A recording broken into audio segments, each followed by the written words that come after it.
It's Chris here for IFL TV MTK Global, and with me I've got Dan McSHANE. Welcome, Dan. Thanks, Chris. Tonight's victory takes you to 10-1-0. Yep. How would you assess your performance tonight against an opponent that you previously lost to via injury? Yes. Well, me, Dan, and Tony had a game plan, and the game plan was obviously to not leave the way we left the last time.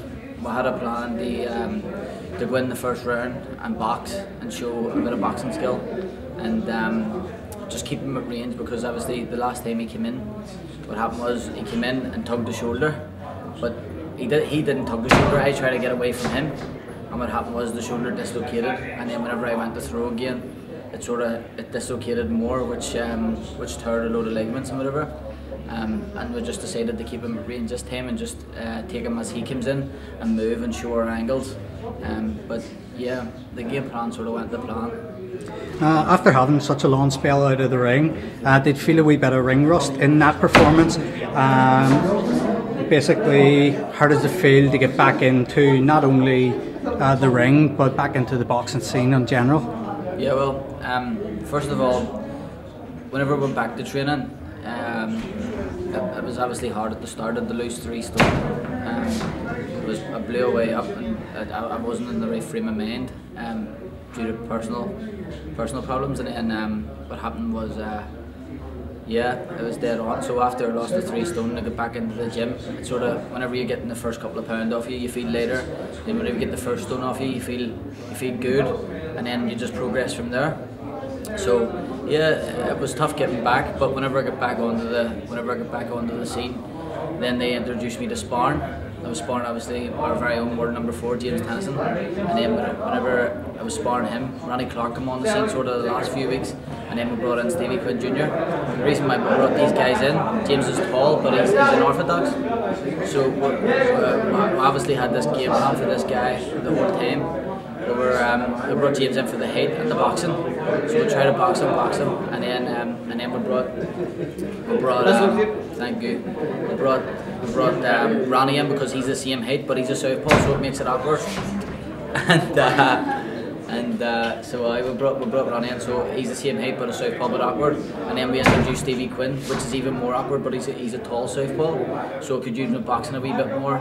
And then whenever I get into the feel of sparring again, and then the feel of being into the gym and all that there, I just sort of felt good and felt back at home. Obviously because I was training in the crunk again. Tonight's fight signified much more than just a return to the ring. It was shown on your shorts. Can you tell us a wee bit more about the dedication on your shorts? Yeah, it was a wee bit more than dedication.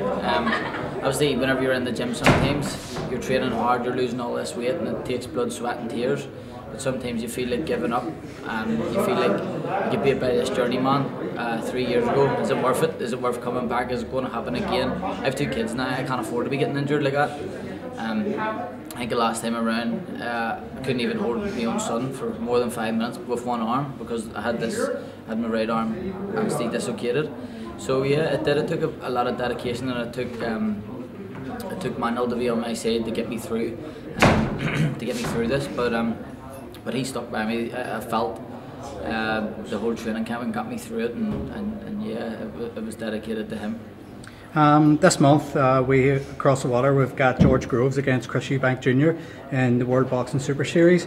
How do you see that one playing out? Well, George Groves is obviously good, but if he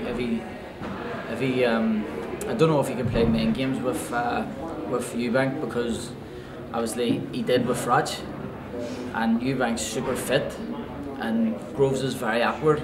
It's a very 50-50 fight. It just all depends who shows up on the night and who doesn't. But I would like Groves to win, because I don't like the arrogance of Eubank. But I also like Eubank because I fought in the same show as him against Tyson Fury whenever he fought Kevin Kingpin Johnson in Belfast, and he seemed a nice land outside the ring. But yeah, I hope nobody gets injured, and I hope the fight goes well, and it's a real 50-50 fight, and I hope the decision goes to the right guy. After your performance tonight, how active would you like to be in 2018? Well, I would like to be as active as I As I was in my first year of boxing. Whenever I was 18, I got 7 fights that year, I think, and I wouldn't mind being that active, but I'll take whatever comes my path. What would you say would be your main aim or ambition that you'd like to achieve by the end of 2018? I don't know. To be honest, Chris, I was only focusing on this fight. My team's planned out a plan on what route we're going and what weight I'm doing and whatever else. But my aim was just this fight. But so whenever we go back to the drawing board next week, we'll sit down and talk about it, and we'll know a wee bit more. We'll know a wee bit more then.